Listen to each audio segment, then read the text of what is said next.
setelah yang 3 orang ini ditangkap, akhirnya kan semua ingin cari selamat, bernyanyilah semua.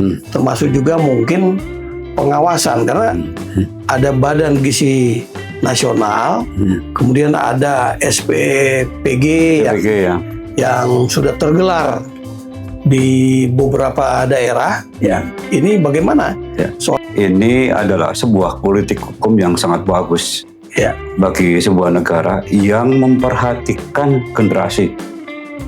Ya. Karena anak-anak itu mempunyai hak sehat. Jadi ini ada hubungan dengan hak manusia anak-anak. Iya. Dia berhak untuk sehat, dia berhak untuk aman, dia berhak untuk nyaman untuk anak-anak. Iya. Itu sependapat, seide dengan saya. Ya. Apabila sebuah keputusan presiden di dalam politik hukum seperti ini, maka ini harus dipertahankan.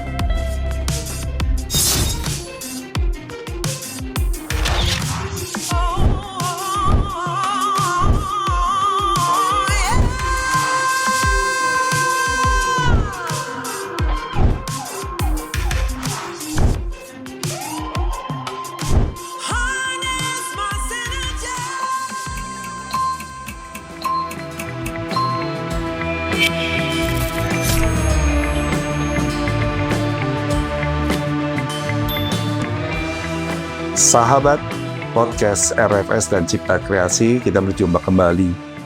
Kali ini kita akan memperbincangkan masalah isu yang sangat menarik yang cukup heboh di masyarakat, yaitu masalah carut marutnya pelaksanaan MBG dan lebih banyak modorotnya daripada manfaatnya. Kali ini saya akan mengundang sahabat saya, yaitu Bapak Kombes Pol Purnawirawan Dr. Slamet Pribadi SHMH. Beliau adalah teman yang enak untuk diajak berdialog dan pandangan-pandangan baik dari segi hukum, dari segi sosiologis juga cukup tajam. Seperti biasa saya ditemani oleh sahabat saya, yaitu Bapak Irjen Pol Dr. Roni F. Sompi SHMH. Baiklah, untuk mempersingkat waktu, saya sapa dulu sahabat kita, yaitu Bapak Dr. Slamet Pribadi SHMH. Apa kabar, Pak? Oke, alhamdulillah. Terima kasih sudah datang ke studio kita, Pak. Terima kasih juga. Jadi kita sekarang akan membahas. Mudah-mudahan kita semua sehat. Sehat itu yang paling penting. Amin. Tetap bisa berbicara, tetap bisa bersuara. Apalagi kalau kita bicara MBG, Pak. Pasti lebih bagus di suara kita. Dari awal saya sudah mulai banyak pertanyaan. Ya. Baik, Pak, kita mulai aja, Pak. Oke, Pak. Jadi kita lihat nih, MBG ini sekarang ini 4 bulan terakhir merupakan isu yang sangat panas. Sebetulnya bagus, Pak. Mas Bahlil ganteng. Sebetulnya ya, lagunya Ada lagunya. konsep ini pernah kita bicarakan, MBG ini pernah kita bicarakan antara saya dengan Pak Roni ya, waktu di awal-awal podcast kita berjalan.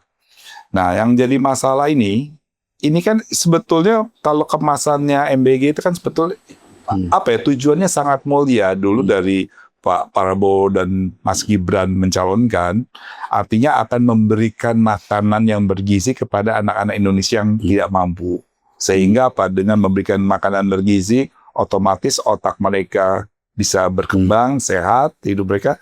Nah, untuk menghadapi pelajaran dan sebagainya mereka mudah. Nah, tapi setelah ini berjalan, apalagi setelah dibentuknya Badan Gizi Nasional, nah disitulah bukan bertambah baik, tapi menimbulkan banyak masalah. Seperti kita ketahui kan, hampir 2 bulan yang lalu, pimpinan MBG semuanya jadi tersangka. Itu kan sungguh tragis ya. Masa sih program yang mulia ini kok jadi model begitu? Di situ kita lihat bahkan adalah pengadaan sebanyak berapa puluh ribu unit motor. Pengadaan laptop, pengadaan macam-macam yang sebetulnya nggak ada kaitannya dengan MBG-nya sebetulnya kan. Itu kan fasilitas-fasilitas kerjanya aja tapi menghebohkan. Belum lagi karyawannya. Bahkan karyawan SPPG itu aja gajinya tuh udah begitu masuk sudah disamakan dengan UMR. Sedangkan sekarang gaji para dosen yang sudah S3 itu juga jauh, Pak. Rata-rata 1,5 juta sampai 2 jutaan. Banyak orang bilang, wah lebih enak jadi karyawan SPPG dong. Begitu masuk UMR. Ya dosen yang udah berpengalaman bertahun-tahun, Itu hanya segitu. Baiklah Mas Roni, dan Pak Slamet. Untuk pertanyaan pertama, biasa saya serahkan kepada sahabat saya. Baik, silakan Pak Roni. Ya, Mas Slamet, ya kita tentu melihat bahwa keberadaan Badan Gizi Nasional itu penting karena dia kan mengawal program makanan bergizi gratis, ya. Tapi mungkin tata kelola makan bergizi gratis itu yang perlu dievaluasi kembali, ya, karena kalau tata kelola makanan bergizi gratis yang memang penting, ya, pentingnya tentu kita lihat dari visi dan misi penyelenggaraan makanan bergizi gratis itu. Kalau kita lihat, ya tentu arah, ya, fokus utama dari Badan Gizi Nasional itu pertama pencegahan dan penanganan stunting. Dan itu masih banyak di daerah-daerah yang 3T. Ya. Kemudian peningkatan kualitas gizi anak sekolah. Pemenuhan kebutuhan gizi ibu hamil dan menyusui. Edukasi pola makan sehat. Penguatan ketahanan pangan berbasis gizi. Nah, kalau tata kelolanya itu dibuat dengan baik, kemudian sasaran utama itu di daerah-daerah 3T, ya, terluar, kemudian apa itu? Terpencil, terujung, Ya, ya, apa namanya? Jelas terpinggir. Ada di pulau-pulau terluar, ada di perbatasan, ada mungkin di pedalaman tapi tidak terjangkau. Atau di pinggir-pinggir kota. Atau di pinggir-pinggir kota. Betul. Nah, karena beberapa sekolah yang ada di kota besar juga kan banyak anak-anak orang mampu, ya. Masa anak-anak orang mampu harus disediakan juga. Padahal mereka kan cukup untuk membeli makanan pada saat makan siang. Nah, ini Mas Slamet melihatnya seperti apa? Soal tata kelola, ya. Termasuk juga mungkin pengawasan. Karena ada Badan Gizi Nasional, kemudian ada SPPG yang sudah tergelar di beberapa daerah. Ya. Ini bagaimana soal pengawasannya? Silakan Mas Slamet. Ya, MBG, tapi yang jelas bukan Mas Bahlil ganteng. Makan bergizi gratis, ya. Iya. Ya, ini adalah sebuah politik hukum yang sangat bagus bagi sebuah negara yang memperhatikan generasi. Karena anak-anak itu mempunyai hak sehat. Jadi ini ada hubungan dengan hak manusia anak-anak. Dia berhak untuk sehat, dia berhak untuk aman, dia berhak untuk nyaman untuk anak-anak.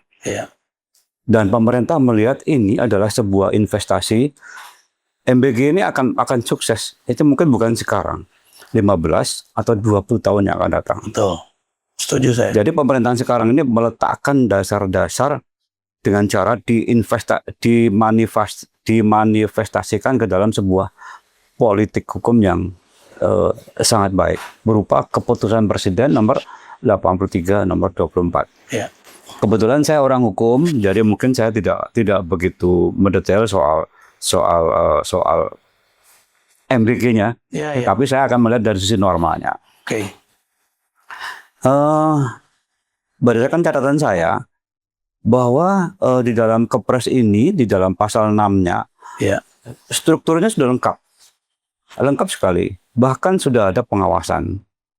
Kemudian saya tanya ke adik saya yang kebetulan mengelola ini, saya tanya soal pengawasan gimana. Dia berpikir panjang sekali, cari kapan ya datang, kapan yang ngawasi. Tidak ada. Implementasi cukup ada. Jadi untuk mengingat sebuah fakta pengawasan, tangan pengawas itu enggak sulit dia menjawab. Mengingat kembali. Yang kedua, saya kan dari Banyuwangi. Iya. Banyak keluarga-keluarga saya tidak mampu di Betul. Banyuwangi itu.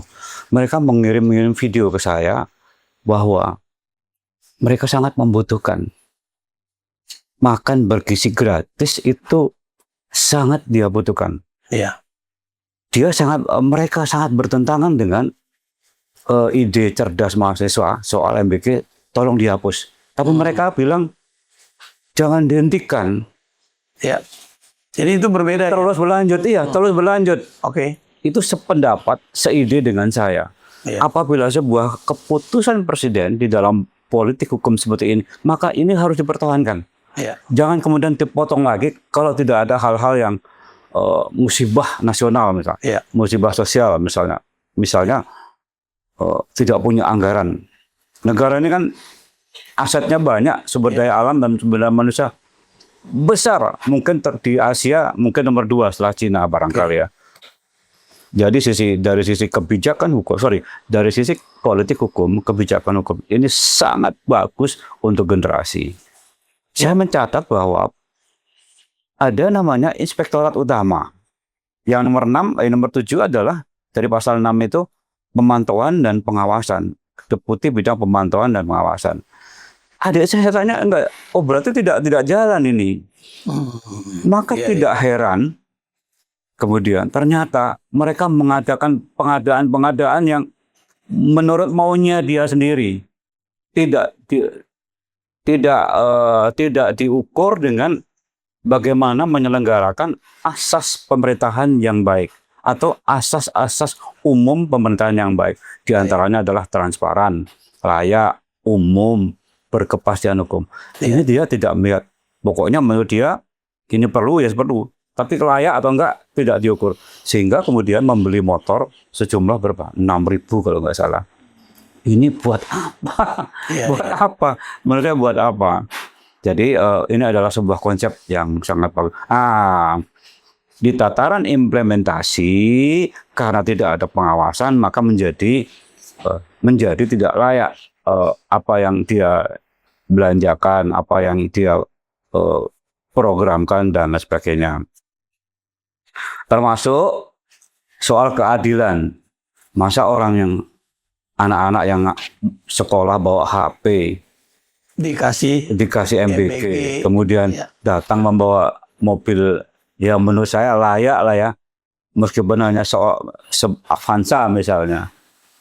Sangat tidak kecuali anak-anak kita yang datang kakinya nyeker, kemudian bajunya itu mungkin 2 hari baru dicuci atau 3 hari. Apa masih ada di sekolah yang kalau di kampung saya masih ada Pak Roni? Masih ada ya. Yang begitu-begitu yang harus dibantu. Ya. Jangan yang datang mau pakai motor, bawa HP itu dibantu. Mungkin tata kelola yang bagaimana saya tidak tahu, belum paham. Mungkin ini yang harus asas keadilan harus dilakukan. Kemudian asas layak dan profesional itu juga. Karena apa? MBG secara politik hukum melihat bahwa hasil catatan saya adalah ini adalah sebuah investasi negara. Iya. Investasi negara terhadap generasi mempunyai hak untuk sehat. Iya. Salah satu hak sehat itu adalah anak ini harus mendapatkan asupan gizi yang cukup. Protein misalnya, cukup. Kemudian nutrisi 4 sehat, 5 sempurna, semua harus cukup. Iya. Ternyata anak-anak saya, ponakan-ponakan saya, yang rumahnya masih dari bedeng, rumahnya masih dari bambu yang dibuat gedek gitu Pak, masih banyak di sana. Tidak perlu dihapus. Terus berlanjut. Bahkan ada yang cerita ini ke saya. Malah si A itu bawa apa kalau kita masih di Polri itu yang rantang itu, rantang itu, kemudian dipindah ke kresek separuh, dibawa pulang untuk adik-adiknya. Saya kan jadi miris melihat mahasiswa kok seperti ini. Keluarga saya di kampung masih seperti itu. Jadi memang menurut saya lanjut karena mereka punya hak untuk sehat, mereka untuk membuat hak untuk nyaman. Ya mungkin karena kekurangan soal ekonomi dari orang tuanya, sehingga dia adalah tidak mampu untuk membeli susu misalnya, tidak mampu membeli telur. Waktu kita kecil Pak, telur digoreng jadi 8. Ya, Sekarang 1 Pak, 1 atau 1 2. Tapi gini Mas Slamet. Dulu dibagi 8. Jadi gini Mas Slamet. Kalau dulu konsep awalnya dari Pak Prabowo dan Mas Gibran kan sangat mulia. Nah, kenapa hal ini bisa terjadi? Karena yang satu, secara manajerial pembentukan BGN itu tidak ada blueprintnya. Tiba-tiba lembaga sudah terbentuk. Nah, begitu yang ngisinya bukan orang yang profesional ahli di bidang gizi. Seperti kepala BGN, latar belakangnya kita udah tahu ya, seorang peneliti. Begitu ada wakil ketuanya, satu dari Polri, satu dari TNI. Ya kan, yang Kan tahunya kan hukum dan perang. Iya, tahunya kita lihat latar belakangnya aja udah nggak jelas. Jadi kan orang berbilang, loh ini kok kayak berbagi-bagi kue, bukan berbagi masalah profesi yang harusnya di situ. Di situ aja orang udah ngeliat. Blueprintnya tidak ada. Jadi konsepnya juga nggak tahu mau diapakan. Dan yang lebih parah, dananya yang disalurkan oleh pemerintah itu kan besar, 350 triliun, bahkan lebih dananya. Nah, begitu dapat uang besar, konsepnya nggak ada, akhirnya kaget. Mohon maaf ya kalau saya bilang agak ngaco akhirnya. Yang harusnya dilaksanakan tidak dilaksanakan. Dulu waktu saya ingat waktu Pak Prabowo kampanye, konsepnya cukup sederhana kok. Jadi rakyat itu cukup melibatkan satu kementerian pendidikan yang menangani langsung. Nah, nanti dilihat sama Departemen Sosial, Kementerian Sosial. Udah bagus mappingnya. Berapa sih jumlah sekolah yang ada di Indonesia? Sudah jelas kan? Yang diperuntukkan adalah yaitu yang terpinggirkan, yang terpojokan, ya kan? Nah, itu yang prioritas utama, termarginal, itu yang prioritaskan. Terus yang kedua, nanti pelaksanaannya bisa dilangsungkan oleh Kementerian Sosial, bekerja sama dengan Kementerian Pendidikan. Jumlah data anak-anaknya kan bisa dilihat dari BKKN atau sebagai BKBBN tuh, keluarga berencana kan bisa kelihatan mapping anak-anak Indonesia berapa banyak di situ. Di situ kan udah terlihat dari Biro Pusat Statistik, Badan Pusat Statistik, berapa jumlah anak Indonesia. Dari orang tuanya berapa kan sudah terlihat. Sebetulnya hal yang mudah kok di situ. Itu hal yang sangat mudah. Nah, nanti contohnya Mas, tadi Mas bilang di Jakarta aja ya. Saya lihat di Jakarta saja. Banyak sekolah-sekolah yang bagus. Yang di lingkungan kita nih, ini dapat MBG loh Mas. Nggak adil. Lucu kan? Asas keadilan nggak jalan. Ada sekolah swasta yang cukup terkenal, ya kan? Dapat MBG, tapi karena disorot masyarakat akhirnya nolak. Tapi sebelumnya dapat. Ya, ini kan artinya sasarannya kemana sih? Nah, terus yang terakhir, waktu anak-anak libur yang semester kemarin itu masih dapat. Nah, akhirnya begitu ada kasus, ya ditangkap, ya kan? 3 pimpinan itu kan seperti stop. Malah yang ribut malah yang punya SPPG. Karyawan kami bagaimana? Karena perharinya aja itu bisa ratusan juta, Mas. Uang yang di-dropping di situ.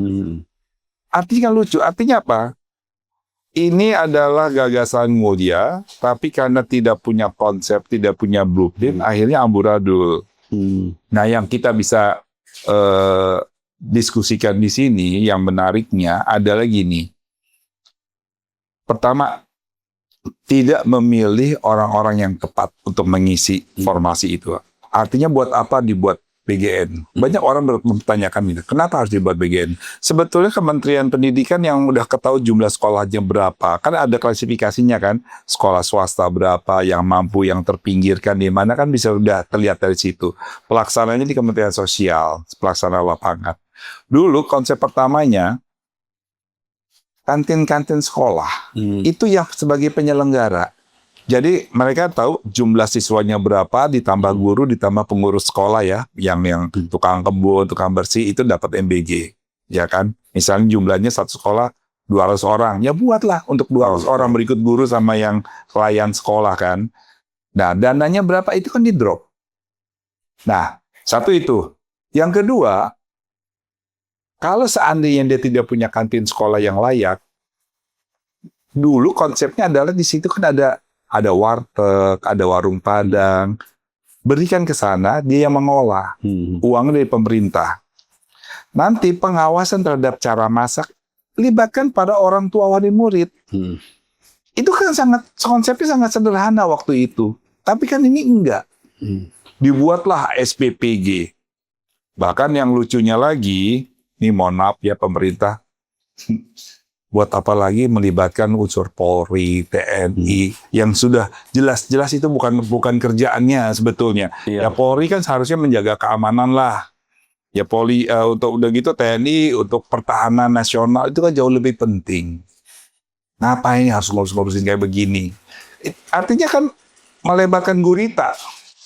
Dan akhirnya apa? Setelah yang 3 orang ini ditangkap, akhirnya kan semua ingin cari selamat. Bernyanyilah semua. Bahwa ini terafiliasi oleh yayasan dengan partai-partai. Kalau dibuka tuh hancurlah negara nih. Ketahuan semuanya siapa. Nah, yang ingin saya pertanyakan, tadi kan Mas Slamet udah lihat dari segi pengawasannya kurang. Nah, saya ingin bicara yang agak ngeri-ngeri sedap sedikit nih. Mas setuju nggak Polri, TNI, partai-partai dilibatkan untuk masalah ini? Silakan Mas. Ya, saya khusus kepada TNI dan Polri, khususnya Polri. Kalau Polri itu kemudian Polri dan TNI itu adalah alat negara yang mudah digerakkan, kemudian disiplin yang cukup tinggi, kemudian TNI Polri sama komitmen juga tinggi, artinya apapun yang diperintahkan oleh pimpinan tertinggi dia akan jalan. Nggak bakalan dia kalau perintah A ya sudah jalan. Komitmen ya komitmen, disiplin, transparan. Barangkali itu dipandang oleh pemerintah bahwa TNI Polri ini adalah alat negara, pegawai yang kalau ditugaskan pasti akan memegang sumpah prajurit. Kalau di Polri itu adalah Tribrata misalnya, dia tidak akan berubah dari komitmen. Maka kemudian Polri dipandang sebagai pelaksana, meskipun bukan Polri-nya ini.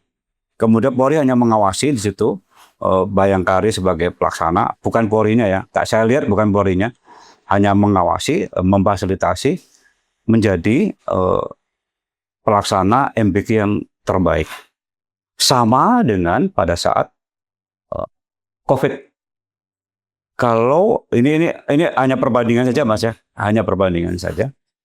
Kalau misalnya kemudian Pak Presiden waktu itu tidak memerintahkan TNI dan Polri untuk membantu soal COVID, mungkin tidak sukses sampai sekarang. Saya ambil visualisasi. Saya tidak melihat ada mobil camat, mobil dokter yang tertulis pemburu COVID. Yang ada justru adalah mobil polisi. Artinya polisi ini memegang komitmen perintah arahan pimpinan negara. Harusnya kan penjurunya kan Kementerian Kesehatan. Iya. Dokter-dokter yang puskesmas, kepala dinas kesehatan, harusnya tulis mobilnya itu ada tulisan pemburu COVID. Sama sekali nggak ada bergerak. Saya pernah mewawancarai seorang petugas Kementerian Dinas Kesehatan di sebuah pulau lain di Kalimantan. Saya tanya, kenapa sih kok mau gerakkan TNI dan Polri? Bapak tahu nggak, katanya. Kalau kami datang ke kampung kemana, sosialisasi mengenai karantina, ada pertanyaan dari mereka. Siapa sih lu? Siapa kamu? Sama sekali Pak, nggak ditakuti. Bahkan mereka tutup pintu. Tapi Pak, ketika yang datang itu saya, tim kami bersama dengan TNI Polri, mereka open, terbuka, masyarakat terbuka. Barangkali itu jadi evaluasi. Itu baru 2 yang saya wawancara. Barangkali dari situlah kemudian menjadi masukan ke Kementerian Kesehatan, kemudian sampai ke Presiden langsung perintah khusus kepada TNI dan Polri, dan sukses. Mungkin itu diimplementasikan sekarang. Cuman bagi polisi, Mas Boy, bagi polisi, karena ada arahan presiden seperti itu, maka kemudian tugas pokok melindungi melayani masyarakat, pembinaan Kamtipas, dan penegakan hukum menjadi kurang perhatian, tidak fokus. Kemudian anggota Polri di lapangan banyak dicaci dan dimaki habis oleh masyarakat. Rasanya nggak enak kalau tidak memviralkan kesalahan polisi, gara-gara polisinya tidak profesional. Karena apa? Kurang latihan penangkapan yang baik, kurang latihan penggeledahan yang baik, kurang latihan menembak yang baik, kurang latihan taktis dan teknis penggalangan yang baik, sangat berkurang. Karena apa? Ikut serta memikirkan soal tugas pemerintah tadi itu. Jadi polisi itu sebenarnya adalah alat negara, bukan alat kekuasaan. Tapi kalau misalnya membantu pimpinan, it's okay. Tapi berikan porsi yang secukupnya, tidak boleh melebihi porsi tugas pokok. Ya, orang juga setuju waktu itu. TNI dan Polri ya libatkan sebagai pengawas atau sebagai pemburu koruptornya yang untuk melakukan kebijakan ikut masalah teknis di lapangan. Ya. Misalnya untungnya oke lah, masyarakat setuju untuk distribusi ya, pendistribusian bantuan tenaga Polri, TNI itu bagus lah.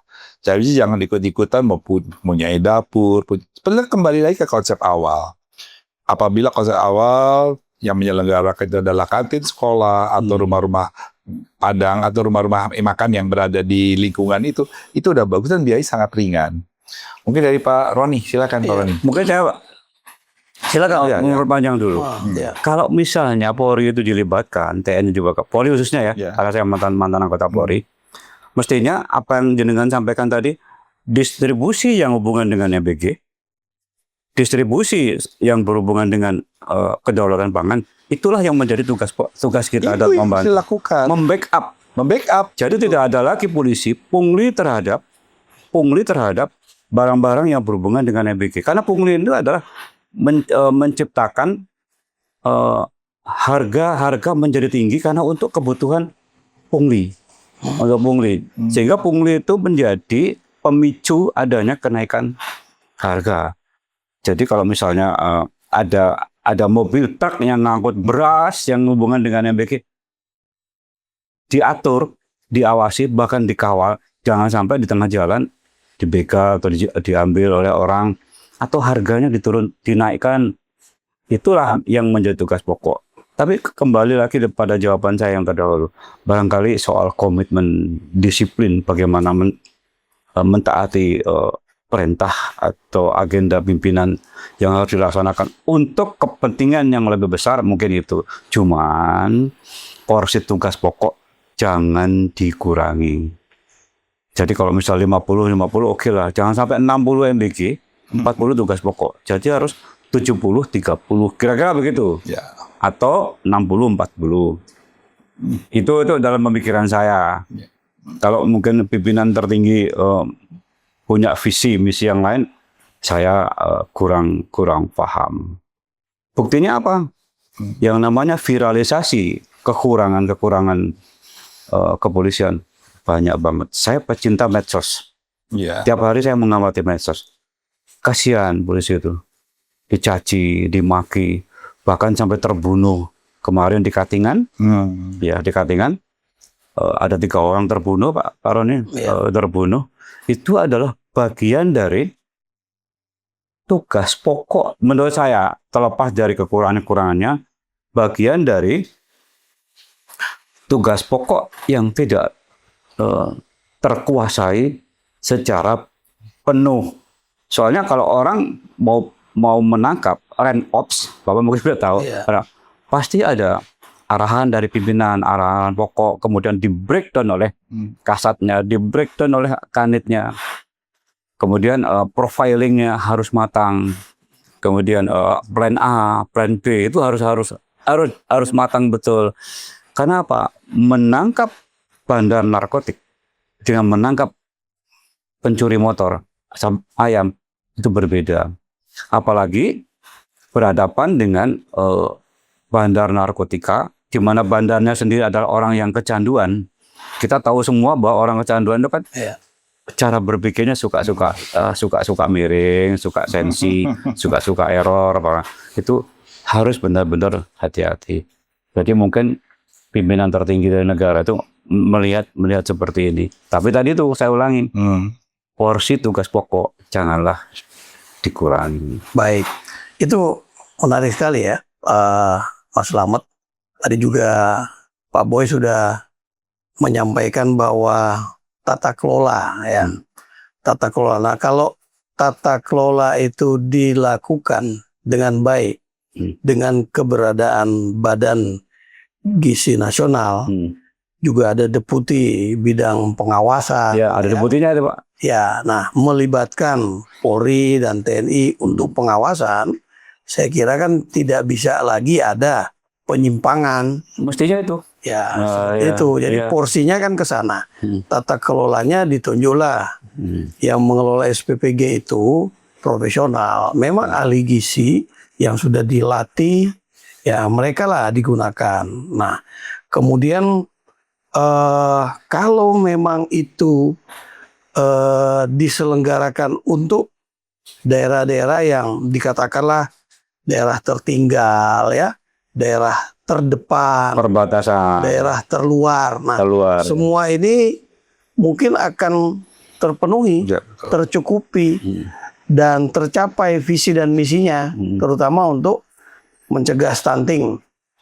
Ibu hamil dari masyarakat yang ada di 3T itu perlu diperhatikan. Belum tentu juga terjangkau ya, sayurnya, buahnya untuk vitamin. Mungkin mereka kalau di pulau-pulau kecil kalau cari ikan gampang kan ya, tapi sayur yang mengandung vitamin untuk kesehatan janin yang memang masih dalam kandungan ya. Artinya apa yang tadi disampaikan oleh Mas Slamet berkaitan dengan kekurangan di dalam pelaksanaan tugas pokok. Tentu ini kan memang ada sesuatu yang berbeda, tapi ketika Polri masih dilibatkan untuk dalam tata kelola ya, terlibat dalam tata kelola SPPG, mungkin ini kan perlu dievaluasi. Ya. Dievaluasi. Kalau mungkin di perbatasan diperlukan mungkin itu. Iya. Ya, pengelolaan tata kelola di perbatasan. Boleh. Tapi kalau di kota besar serahkan saja kepada ahlinya. Ahlinya ya. Dan itu juga tentu lebih terarah ya. Selamat. Nah, kaitan dengan ini ada penanganan kasus di mana justru petinggi di dalam Badan Gizi Nasional yang terjaring. Tentu kan kita tidak akan mencampuri bagaimana proses penegakan hukumnya, dan mudah-mudahan ini akan memperkuat kebijakan Bapak Presiden, karena beliau sudah menunjuk penggantinya yang kita berharap itu justru lebih profesional ya. Mudah-mudahan. Dan sekaligus juga mengevaluasi tata kelolanya. Kan gitu, Pak Boy. Menurut Mas Slamet gimana? Ya. Saya memahami ya kebijakan politik dari Presiden yang mengakomodir semua kelompok, termasuk TNI dan Polri. Apalagi di dalam MBK itu dilibatkan ada satu personil TNI dan Polri. Barangkali tujuannya adalah dalam rangka komitmen, disiplin, profesional untuk mengawal program MBK. Tapi mereka kan bukan expert. Kalau tidak expert, tidak ahli soal MBK, tidak mungkin dia memahami kisi-kisi pengawasan soal MBK. Jadi tidak heran ketika beliau tidak profesional, yaitu kembali bahwa mereka oknum. Apakah ini Presiden salah pilih atau bagaimana? Saya yakin pada saat penempatan itu tidak melalui assessment. Kalau kemudian kedua beliau itu adalah kemudian melalui assessment atau semua komponen MBK ada assessmentnya untuk di situ, pasti tujuan presiden, pimpinan tertinggi ini pasti akan tercapai. Ya. Kayaknya tergesa-gesa. Iya, tidak ada blueprint masalahnya. Kayak tergesa-gesa, betul, tidak ada blueprintnya itu. Iya. Ya. Jadi beliau-beliau yang jadi, mungkin yang sipil ini, yang sipil-sipil yang sekarang penggantinya ini, mungkin akan kesulitan mengarahkan, memerintahkan yang ada di TNI dan Polri, termasuk yang ada di ASN. Karena mereka tidak punya keterampilan, tidak punya kepower bagaimana memerintah. Kan keterampilan memerintah itu adalah sudah terbiasa pada TNI dan Polri. Orang-orang partai, orang-orang profesional yang tidak pernah menduduki jabatan, kemudian menempati jabatan seperti itu. Etika memerintah, kemudian keterampilan memerintah, akan susah memerintah MBG yang ada di pemerintahan. Mungkin yang bisa dia perintah adalah orang-orang yang dari partai, gampang dia memerintah. Tapi ketika berhadapan dengan orang-orang instansi, orang-orang yang sudah berpengalaman, sulit akan mengarahkan. Maka kisi-kisi pengawasan, money, material, method dalam pengawasan itu harus benar-benar. Terus kemudian pengawasannya jangan hanya dari dia, ya dari pemerintah juga sebagai breakdown dari kepresnya itu. Ya. Kalau level dari perundang-undangannya hanya selevel MBG karena dia lembaga non pemerintah. Oke, ya. Benar kata-kata lembaga negara yang non pemerintahan kalau nggak salah ya. Tapi masih lembaga negara. Kalau tidak punya kepanjangan ke bawah, membuat arahan, membuat direktif, itu akan kesulitan. Ya. Maka perlu perbantuan lembaga, perlu perbantuan di mana di sini ada TNI dan Polri. Karena di negara ini, menurut saya nih, soko guru dalam bahasa Jawa, inti NKRI itu ada TNI dan Polri. Kalau TNI dan Polri pecah, pulau-pulau juga akan pecah. Karena apa? TNI Polri ada di semua pulau.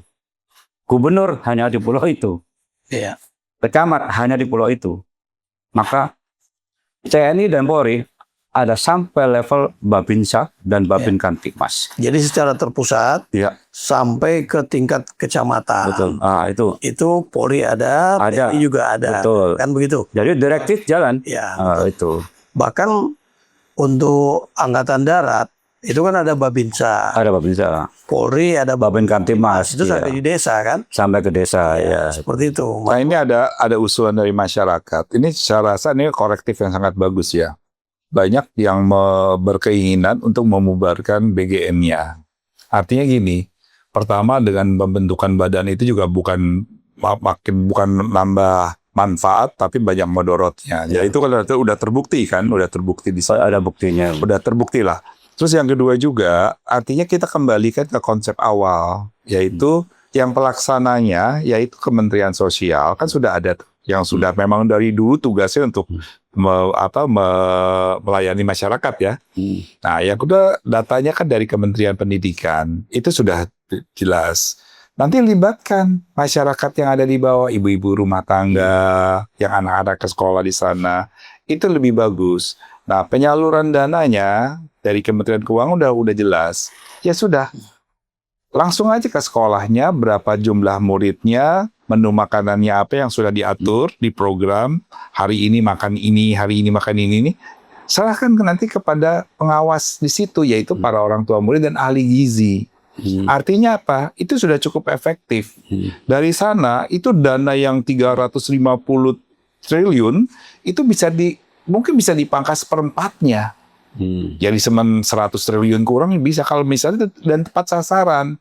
Nanti kan mapping dari Kementerian Pendidikan sudah jelas. Sekolah-sekolah mana saja yang berhak untuk mendapatkan MBG.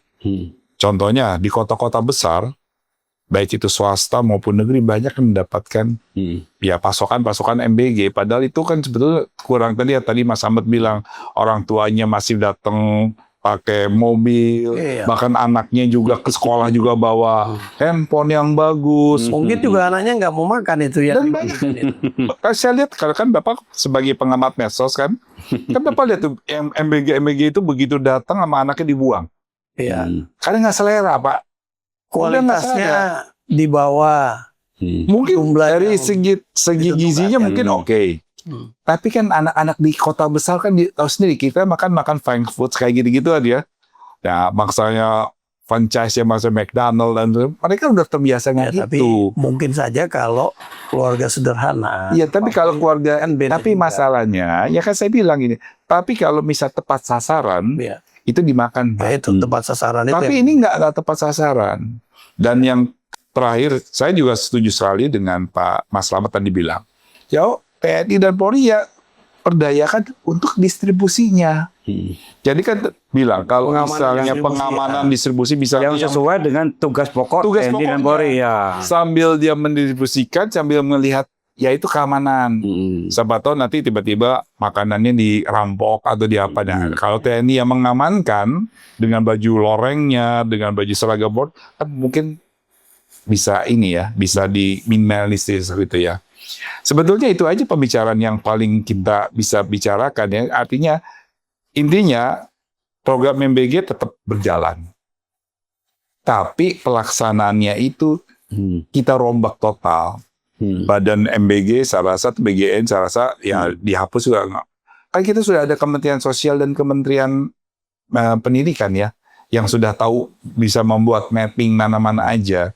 Pelaksanaannya ada di Kementerian Sosial. Nanti pelaksanaan lapangan libatkan kantin sekolah, ibu-ibu ya orang tua murid, itu bisa ini kan. Mungkin karena waktu kita terbatas, mungkin dari Pak Mas Slamet kira-kira ada closing statement, Pak? Iya, MBG itu dasar hukumnya adalah perpres. Iya. Artinya ini ada sebuah politik hukum. Iya. Dan kebijakan hukum.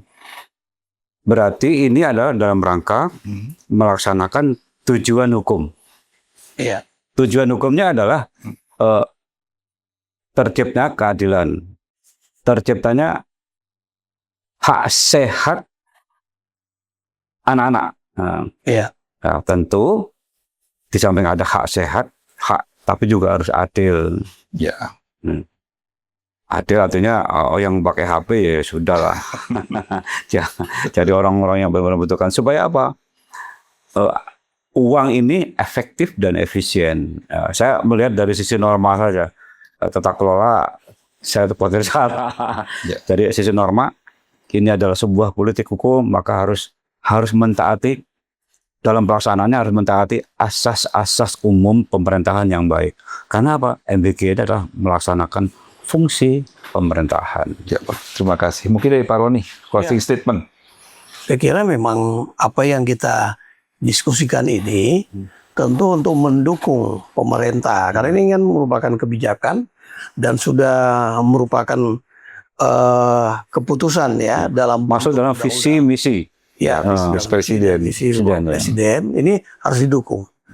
Nah, tentu perangkat di bawah Presiden yang diberikan tugas seperti di dalam Badan Gizi Nasional ini mungkin ya terlepas dari ada usulan dibubarkan dan sebagainya, tentu kan perlu ada sebuah manajemen yang mengendalikan tata kelola ini sehingga dengan baik.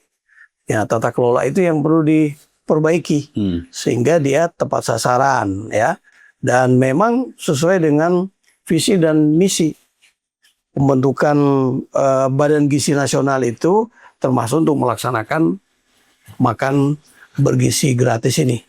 Begitu. Terima kasih ya, Pak Roni dan Mas Slamet. Pemirsa, artinya kita sepakat bahwa kita tetap mendukung pelaksanaan MBG. Tetapi dalam pelaksanaannya ini harus kita rombak total.